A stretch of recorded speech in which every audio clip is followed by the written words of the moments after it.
I am God.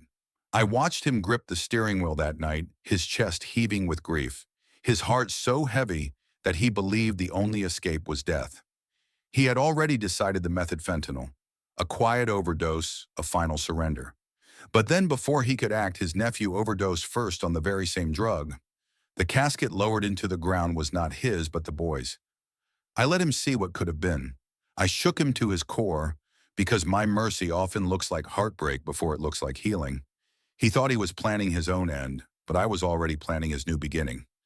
That was not the first time I had intervened in his story, and it would not be the last. He had already fallen low, even as he stood in the pulpit with a Bible in hand. He was a pastor looked up to by many, prayed over by some, respected by most. Yet his heart was wounded, cracked open by old scars and the whisper of temptation. He gave in. Adultery marked his record, shame followed him like a shadow, and guilt kept him awake through long nights. He wept and I listened. He resisted and I reminded him of my call. He almost collapsed entirely, but I held him back from the final fall. I want you to hear this. His story is not about disgrace, but about grace. Because the very man who walked through the valley of sin and sorrow, who nearly lost himself in death and shame, would rise up to build a new church, not with his strength, but with mine. A church born from ashes, a gathering place for the broken, the guilty, the hopeless. A place where I would heal the hearts that thought they were too far gone. But to understand the beauty of his redemption, you must walk with me through the darkness he carried. His name is Samuel. From the day he was born, he was marked by a struggle between light and shadow. His father was a stern man, carrying traditions more than tenderness. His mother was fragile, often sinking into silence that young Samuel did not know how to interpret.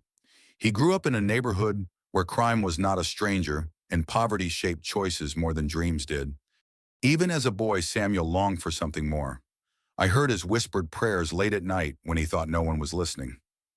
God, are you there? Do you see me? He asked those questions with the innocence of a child, but the pain of one who had already seen too much. His older cousins showed him things he was not meant to see: drugs, traded in alleyways, anger exploding into fists, bottles emptying into despair. He promised himself he would be different. He promised me he would live better. But life has a way of testing promises.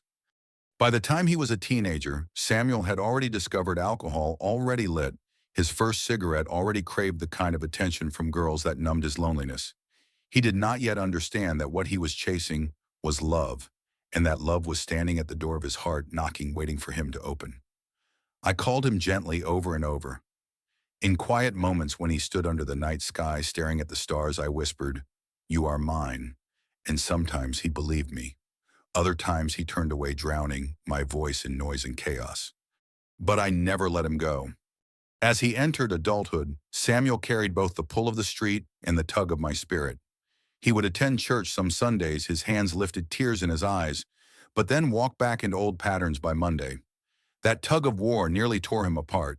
He wanted to be a man of God, but his flesh wanted the fleeting comfort of sin. This war inside him would define much of his early years. And though he tried to hide it, he could not hide it from me. It was in those restless years that he met Anna. She was quiet but strong, someone who had her own wounds, but still carried hope in her eyes. They fell in love the way young people often do, with intensity, with urgency, with little thought of the cost. They promised each other forever before they understood what forever required. Their love was real but fragile, and yet through her I began to shape his path. She would be the one to lead him into deeper faith later, though at first neither of them realized it. Samuel became a father before he was ready. Holding his daughter in his arms for the first time, he felt something shift inside him. The weight of responsibility pressed down on him, but so did the overwhelming tenderness of love. God, he prayed one night, rocking her to sleep, please don't let me ruin this. Please make me the man she needs. That prayer would become the anchor I would return to again and again when his failures screamed louder than his faith. Even as he grew into ministry, even as he stood at pulpits and spoke my word, Samuel battled. He spoke of freedom while feeling chains on his own heart. He told others of my mercy while wondering if it was still available to him. His depression crept in like a storm, casting shadows over even his brightest moments. He numbed it with busyness, with ministry, with anything that could keep him from sitting still long enough to face the ache. But wounds left unhealed always whisper louder. And so in a season of weakness, when the weight of his life pressed hardest, Samuel fell. Adultery, a word that carries shame sharp enough to pierce bone. He told himself it would never go that far, that he could control it, that he was stronger than the temptation. But the enemy had been patient, waiting for the right moment, and Samuel gave in. He was not proud. He was not bold. He was broken. The night it happened, I spoke to him as clearly as thunder in his soul. If you go further, you will surely die. He trembled at my words, and though he failed, I did not let him fall into destruction. I pulled him back before he crossed the line of no return. His shame was deep, his guilt heavy, his ministry fractured. The whispers spread among those who once looked up to him, and the man who had been on fire for me felt ice cold, abandoned, rejected. He tried to pray, but his words felt hollow. He tried to worship, but the songs caught in his throat. He thought it was over. But I was not finished. Because when Samuel reached the edge, when he thought of ending it all with fentanyl, I let his nephew's death stop him. I showed him a mirror of his own despair. That casket should have been his. But I had more for him. Out of the ashes of grief and guilt, I was about to build something new.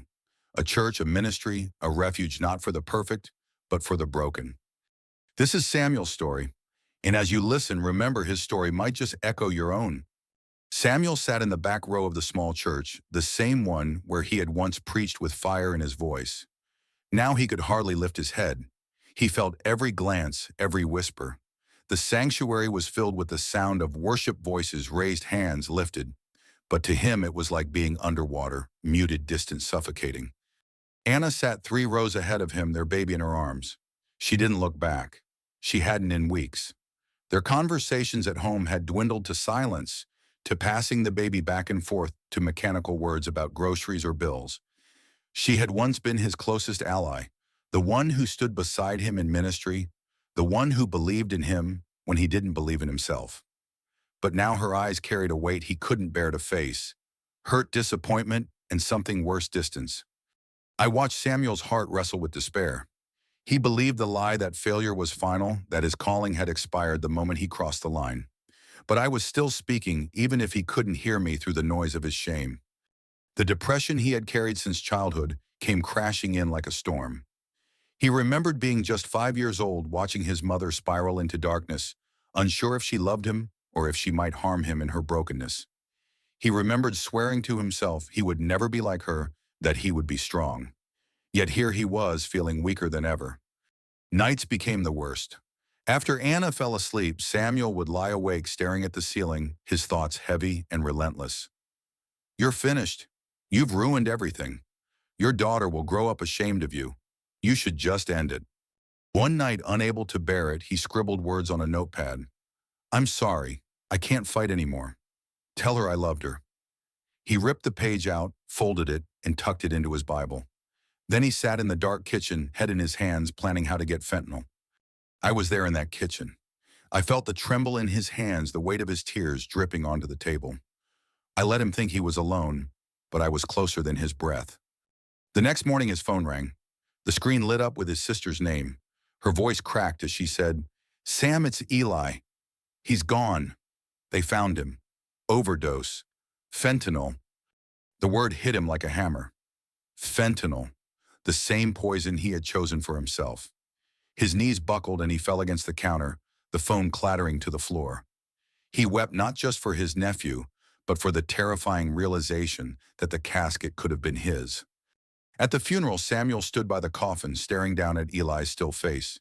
He was only 20, full of restless energy, with a crooked smile that once lit up family gatherings. Now he lay silent, lifeless, because of the very escape Samuel had considered for himself. Mourners surrounded him, their sobs filling the sanctuary, but Samuel felt locked inside his own silence. He reached out and touched the edge of the coffin, whispering under his breath, "That was supposed to be me." And I whispered back, "No, Samuel, that was not your ending. This grief is heavy, but it is also your rescue." He couldn't fully grasp it, but deep inside he knew I had stopped him. I had allowed Eli's death to be the mirror Samuel needed to see his own destruction. It was harsh mercy, but it was still mercy. The weeks that followed were brutal. His family looked to him for strength, but he had none to give. At night, the images haunted him, his nephew's lifeless body, the sobs of Eli's mother, the sound of dirt hitting the coffin. Each time the temptation to numb the pain arose, I reminded him, "You saw the cost. You cannot go down that road." Still guilt gnawed at him. He replayed his failures, his sins, his weakness as a husband, as a father, as a pastor. He believed he was disqualified forever. But I was not finished. One evening, after days of silence between them, Anna spoke. She sat across from him at the kitchen table, her hands wrapped around a mug of tea. Her eyes were tired but steady. "Sam," she said quietly, "I don't know if I can trust you again. I don't know if I can even look at you the same way. But I do know this, we can't go on like this. Either we fight for what's left, or we let it die." Her words cut him, but they also sparked something. A flicker, a possibility. He looked at her tears forming and whispered, "I don't deserve another chance." "No," she said softly, "you don't. But neither do I. And that's why we need him." She looked upward, and Samuel felt the weight of her words sink deep. That night, he opened his Bible for the first time in months. The folded note he had written the suicide letter fell out onto the floor. He picked it up, hands trembling, and instead of finishing it, he tore it into pieces. I watched and I smiled, because that was the first step. The ashes of his shame, the heaviness of his grief were not the end. They were the soil where I would plant something new. Samuel didn't know it yet, but from the very place of his deepest failure, I was going to raise up a ministry that would heal the broken, restore the guilty, and give hope to those who thought they were beyond redemption. For now, though he only knew this, he was still alive. And as long as he had breath, my plan was not over. Samuel returned to the old sanctuary where he had once preached with passion. The church was nearly empty now, just a few faithful souls scattered across the pews. The wooden floor creaked under his shoes as he walked to the altar, each step a reminder of how far he had fallen. The pulpit where he used to proclaim my words stood before him, but he didn't dare touch it. He sat in the front pew instead, staring at the cross on the wall. The silence in the room was heavy, broken only by the faint hum of the overhead lights. Samuel bowed his head, words rising in his throat but refusing to come out. He wanted to confess, to pour out the weight of his sin, but shame locked his lips. Instead, his mind replayed every failure, every wrong step, every whispered word of condemnation he had overheard since the scandal. "You're finished. You betrayed your calling. He was never who we thought he was." Each phrase burned like a brand on his soul. But I was there in that silence. I leaned close, speaking not to his ears but to his heart. "Samuel, I am not done with you. My mercy is bigger than your failure." He lifted his head slightly as if he had heard something, but quickly shook it off. "I can't, Lord," he whispered. "I'm broken beyond repair." Yet even in his despair, Samuel couldn't deny what stirred in his heart. I was drawing him, though he resisted. Weeks passed. He tried to avoid the church, but people kept calling him back. One day, an old friend named Marcus, an elder who had known Samuel since his youth, showed up at his door. Marcus was tall, with silver hair and eyes that had seen too much, yet still carried compassion. "Sam," Marcus said, stepping into the small living room, "I've been praying for you, and I believe God isn't finished with you yet." Samuel laughed bitterly. "Marcus, look around. My marriage is shattered. My reputation's gone. I buried my nephew a month ago. Tell me what's left for me." Marcus leaned forward, his voice steady. "Grace. That's what's left. Do you think your sin is greater than his cross? Do you think your failure erased his calling?" Samuel clenched his fists, fighting back tears. "I don't deserve it." "None of us do," Marcus said softly. "That's the point." Those words lingered long after Marcus left. That night, Samuel dreamed of fire. He stood in a barren field, ashes scattered all around him. He thought he was alone, but then he saw me. I was walking toward him, holding a seed in my hand. "From these ashes," I said, "I will bring new life. But you must surrender the soil of your heart." When Samuel woke, his pillow was wet with tears. He didn't fully understand the dream, but he knew it was an invitation. Slowly, painfully, he began to return to prayer. His first attempts were clumsy, filled with long silences and broken sentences. "God, I don't even know where to start," he muttered one night. I'm so filthy, so ashamed. How could you even look at me? I looked at him with love. I never turned my gaze away. Then came the hardest moment talking to Anna. One evening he found her sitting at the kitchen table, the soft glow of the lamp highlighting the dark circles under her eyes. Their daughter slept in the other room, the faint sound of her breathing carrying through the baby monitor. Samuel sat across from her. Anna, he said quietly, I need to tell you everything. Her eyes narrowed. I already know more than I want to. No, he insisted, his voice trembling. Not just what happened. I need to tell you what's inside me. I need to confess it all, not to excuse myself, but because I can't carry this anymore. And he did. He told her about the temptation, the nights of despair, the note he had written, the plan for fentanyl, the shame that haunted him. He wept openly, his voice breaking. I don't expect you to forgive me. I just need you to know the truth. I need you to know I'm done hiding. Anna sat in silence, her face unreadable. Finally, she said, Do you know why I haven't left yet? Samuel shook his head. Because I believe God isn't done with us. I don't trust you right now. I don't even know if I like you right now. But I know the God who saved me can save us. If you're willing to fight, I'll fight too. But not for you, with you. Her words were like a lifeline. Samuel reached across the table, and for the first time in months, she didn't pull away. That night marked the beginning of something fragile but real. A spark. A glimmer of hope. It wasn't easy. Gossip still swirled. Leaders who once cheered him now avoided him. Yet Samuel held on to Anna's words, and even more tightly to mine, I am not done with you. Then came the moment that shifted everything. During a small Bible study in Marcus's living room, Samuel was asked to share. At first he resisted, but as the group sat in expectant silence, he began to speak. I thought my story was over, he said, his voice raw. I thought my failures disqualified me forever. But God has been showing me. He's still here, even in my mess, even in my guilt. As he spoke, something broke loose inside him. Tears streamed down his face, but this time they weren't only tears of shame, they were tears of release. The others listened, some weeping quietly, others nodding. When he finished, Marcus placed a hand on his shoulder. Sam, that's the beginning of your ministry again.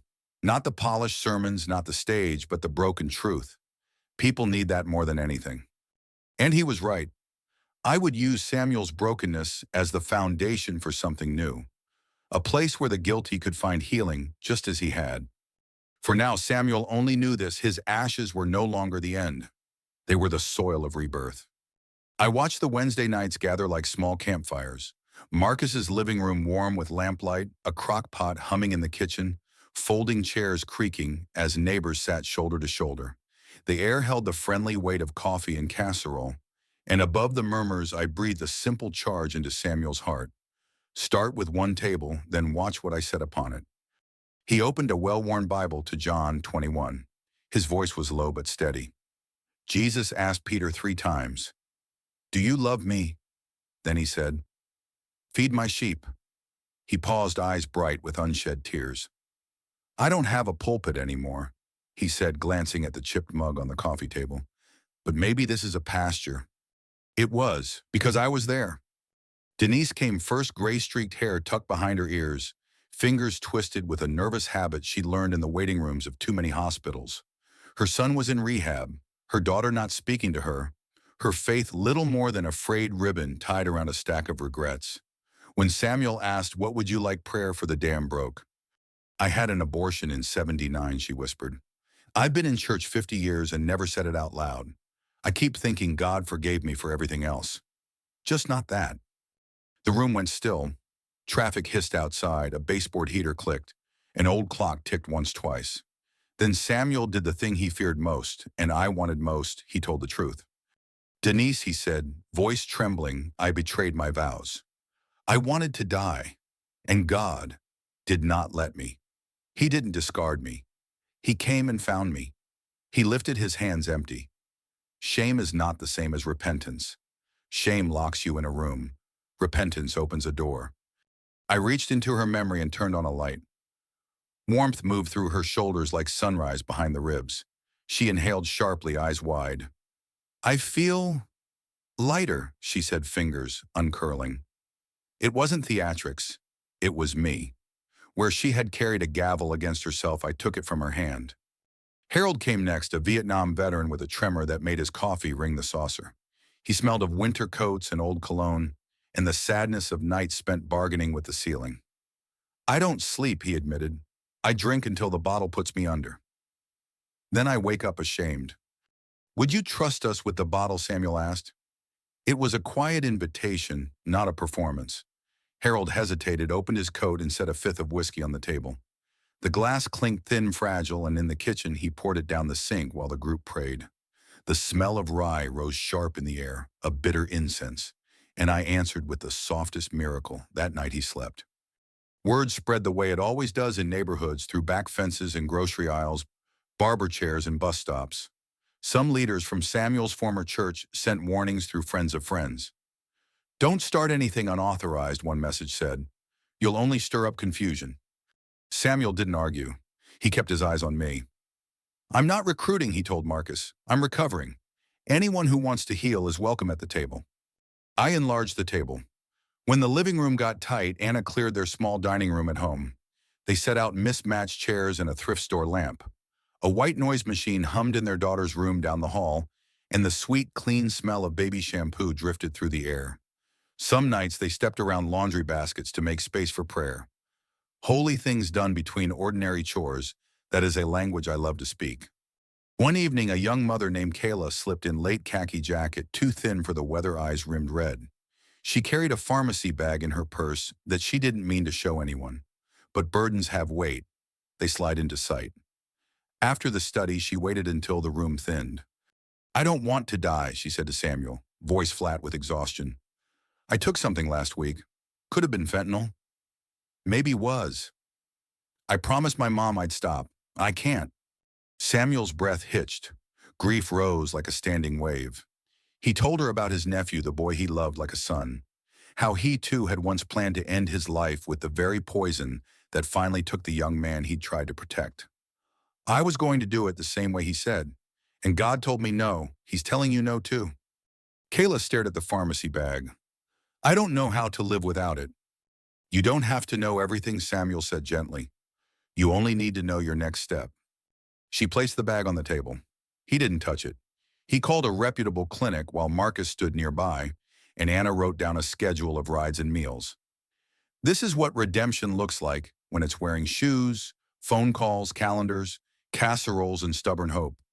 I steadied Kayla's heart as strangers became kin around her.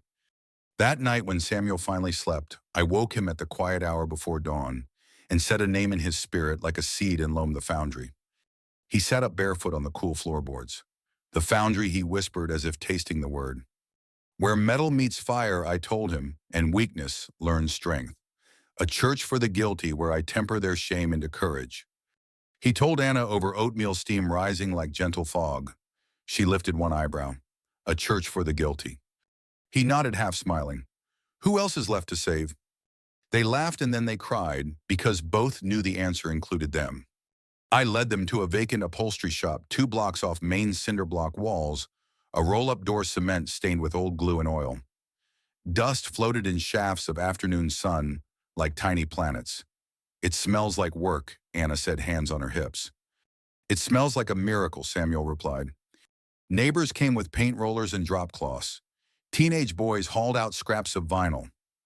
Older men repaired a crooked step. A retired music teacher tuned a donated upright piano so tenderly it felt like prayer. Denise brought chili. Harold brought buckets. Kayla taped off baseboards with quiet, focused lips moving in a psalm she was learning to pray. On a folding table near the door, Samuel wrote in careful block letters on a sheet of poster board, "The Foundry, a church for the guilty." He set the sign in the window with blue painter's tape, because tape was what they had, and I delighted in their small beginnings. What if people laugh, Anna asked as evening fell, and the new lights glowed warm against fresh white walls. They will, Samuel said, shrugging into his jacket. But some won't. Some will read it and think, that's me. They were right. The first Sunday old union guys with stiff knees sat beside grandmothers raising grandchildren because of the opioid wave.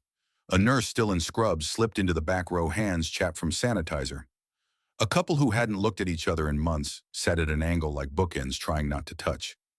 A college kid with a sleeve of tattoos leaned his skateboard against the wall and cried as a hymn he'd never heard sounded like something he'd been missing his whole life. "Welcome, Samuel," said voice catching. "This place isn't for people who got it right. It's for people who got it wrong and came anyway." As they sang "Just As I Am" on that out-of-tune piano newly made right, I moved through the room like morning wind. I quieted the courtroom in their heads. I untied old knots across scarred hearts.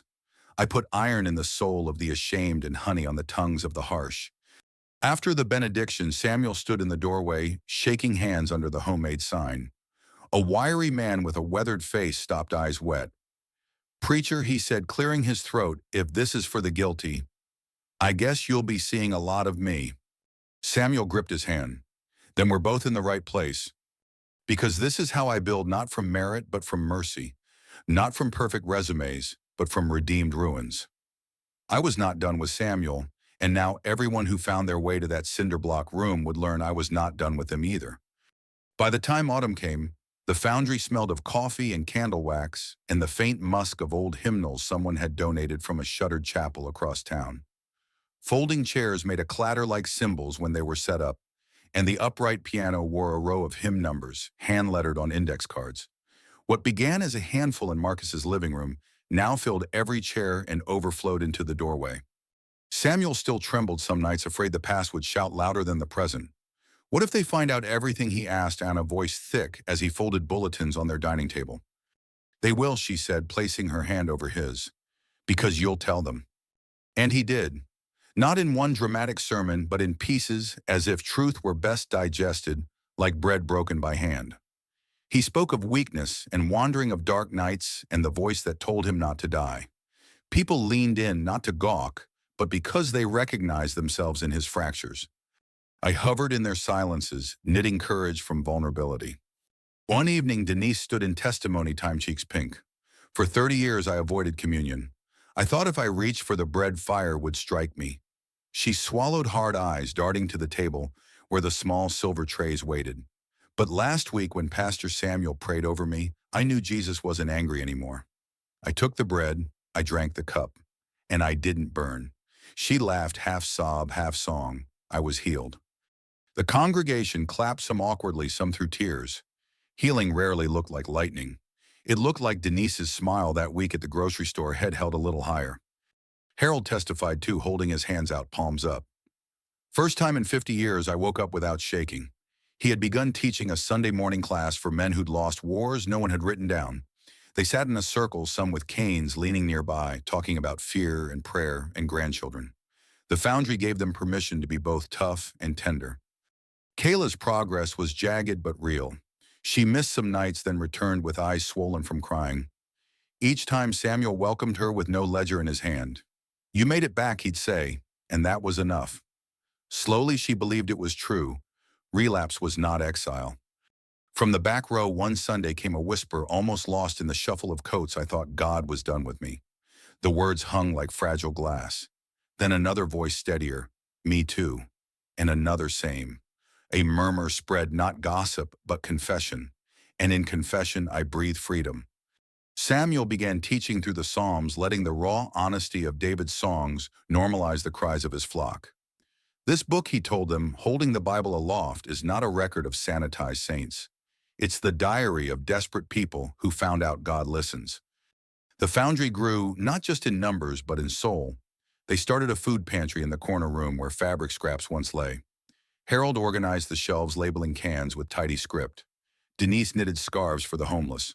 Marcus built wooden benches that smelled of cedar. Each act, small as it seemed, was a sermon lived out. And yet the enemy did not retreat. Letters came unsigned.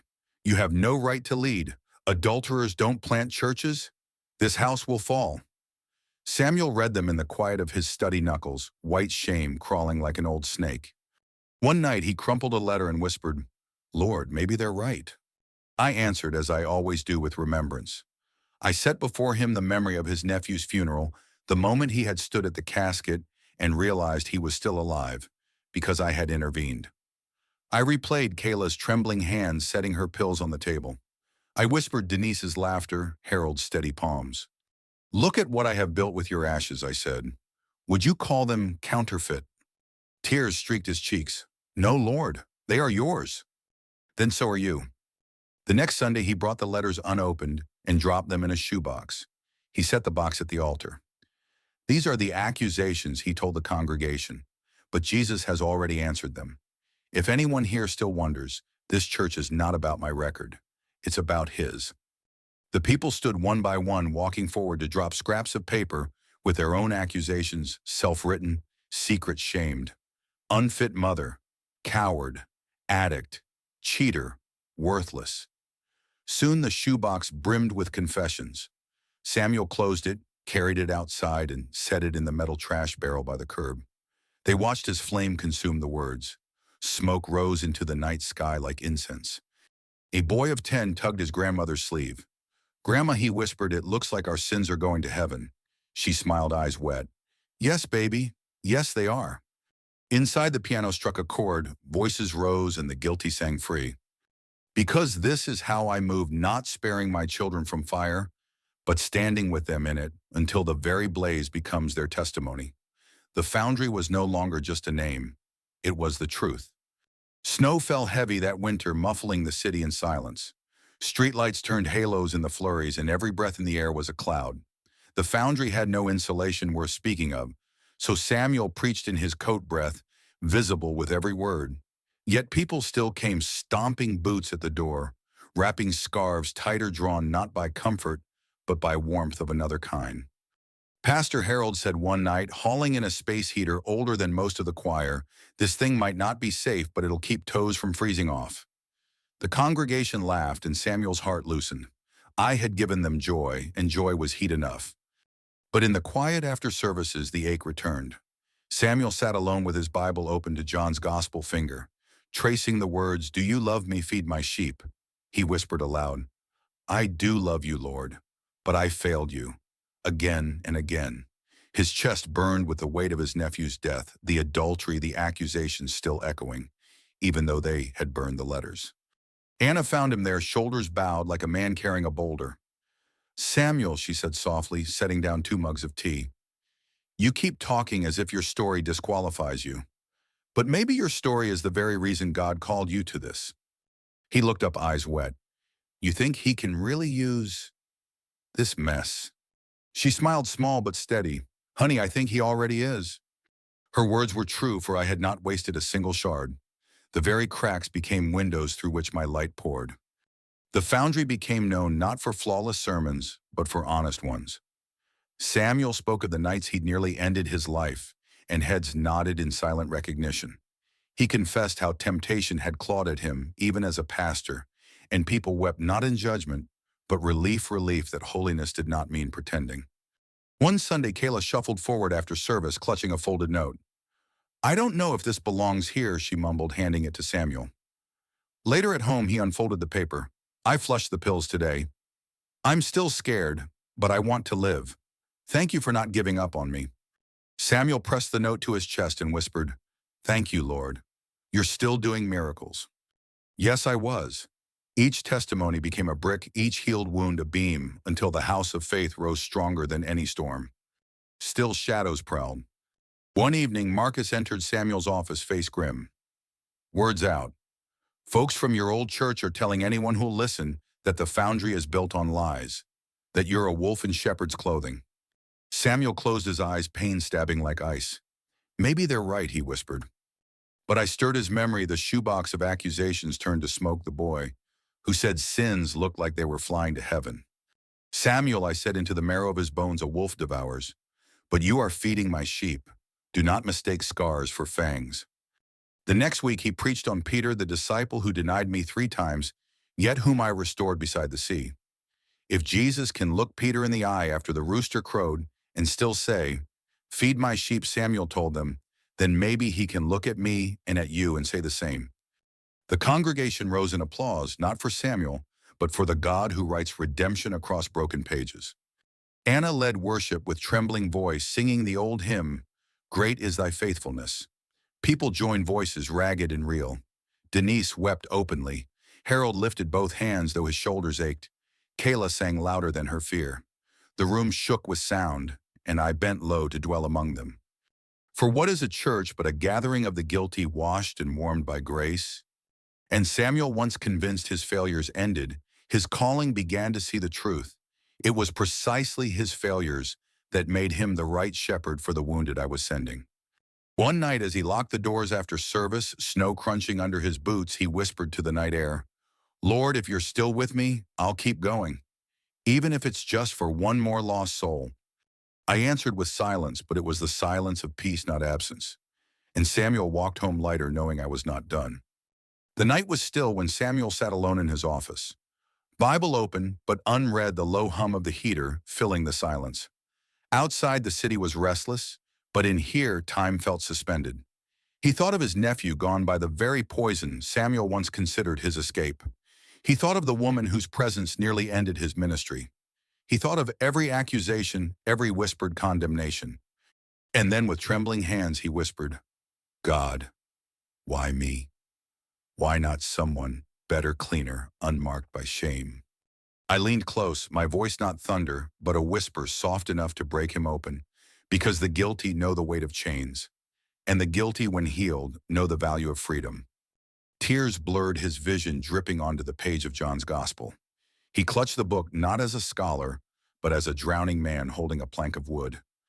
The Foundry story spread, not by advertisements or polished programs, but by whispers in coffee shops, testimonies shared in living rooms, co-workers inviting co-workers. Come hear a pastor who tells the truth. Come meet a God who doesn't flinch at our worst. Soon the room was full, chairs borrowed from neighbors, hymns sung louder to cover the creak of old floorboards, and in the center stood Samuel, no longer hiding his scars but holding them up like lanterns. One Sunday, a man named Victor limped and hollow-eyed, shaking from withdrawal. Samuel walked off the stage mid-sermon, laid a hand on his shoulder and said, "Brother, you don't have to carry that alone." And there in the middle of the service, Victor collapsed into sobs. The congregation didn't stare. They knelt beside him, weeping, praying, carrying him to the altar of my mercy. Another night, a woman named June stood trembling as she confessed her affair to the group, voice breaking. The silence that followed was not judgment, but recognition. And Samuel, with steady voice, said, "You are not beyond redemption, neither am I. Stay with us. Let God write the next chapter." For this was the truth. The Foundry was not just a church, it was a hospital for the guilty, a lighthouse for the shamed.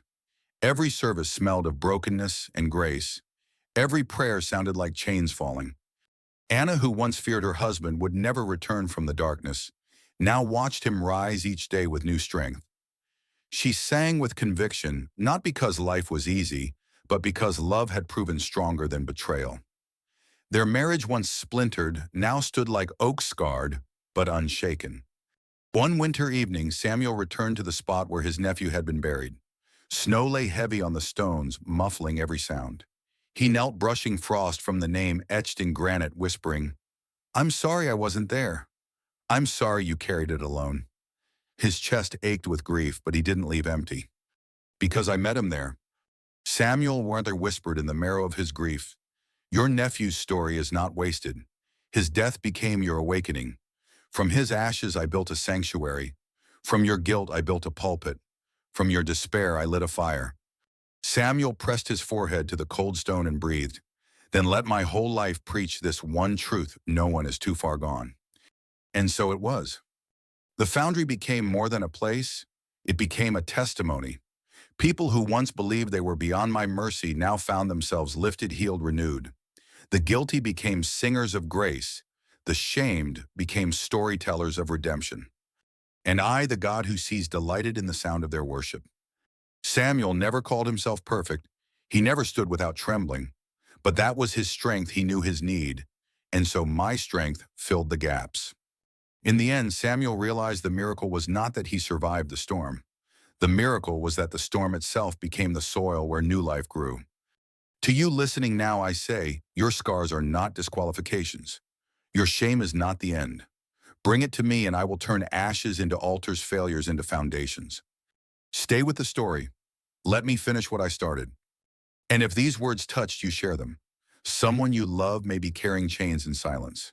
Subscribe, stay close, and walk this journey with others who have seen my light break through the dark. I am God. I heal the guilty. I restore the broken. I write redemption where the world sees ruin. And I am not finished with you.